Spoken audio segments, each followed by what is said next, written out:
Imagine if Sonic Colors was a coloring game. Yeah, that's a little odd. However, there is such thing as a Sonic Colors, and what do I think of this game? Well,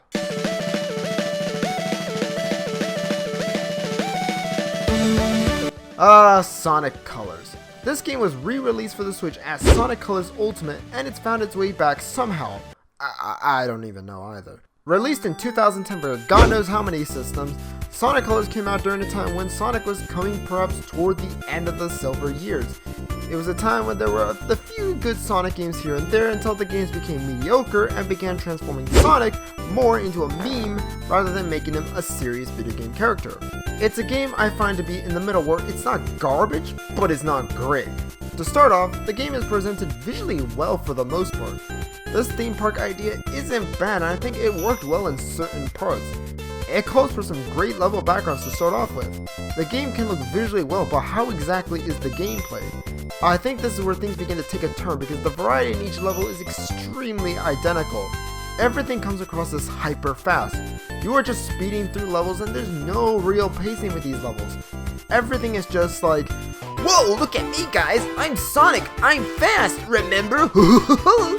Sonic is not just a fast character. Sonic is also a character that allows for level exploration.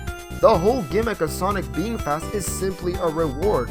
So when this game's whole level design is built on quick speed and zooming through levels, it can sometimes feel boring just by having a great theme surrounding it. On top of the whole zoom through the level design, this game will give you aspects where it's automated for you. Okay then. Not only is this game quick, but now you have aspects within the game where it's just being done for you. Why? I don't know, I guess it just looks cool. Where this becomes most common is when you're attacking an enemy. I don't know who thought of this change, but having it so often gives such an average gameplay experience. Smash A, move on. Smash A, move on. It's the same control mechanic over and over again. The ranking system in this game can also come across lenient. You can try and around in this game, and you can finish the game with a decent ranking across all levels. The biggest standout of Sonic Colors is the addition of the Wisps. For someone who's a fan of Mario, the Wisp abilities remind me of the power-ups in Mario games, but they have their own little twist to it. Instead of being a power-up where you can spam the shit out of it, the Wisps are used in a more puzzle manner. You have to find certain areas within a stage, and that's where you introduce the Wisp abilities. Each Wisp has its own ability, so they won't all be the same. One allows you to zoom through a part of the level, another allows you to dig a tunnel, another allows you to hover. There's many more to go through. The addition of the Wisps help create a new feeling. Without the Wisps, the game would feel a whole lot more stale than it already is.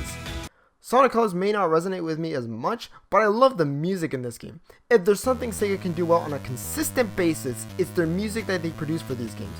Good or bad Sonic game, you will often find a track that these games have which will make you want to listen on repeat countless of times. The most iconic one is Reach for the Stars, and that song will continue to hold up. Even if Sonic games are known for having great music, I won't devalue the music. If anything, this is one of the things I praise these Sonic games for.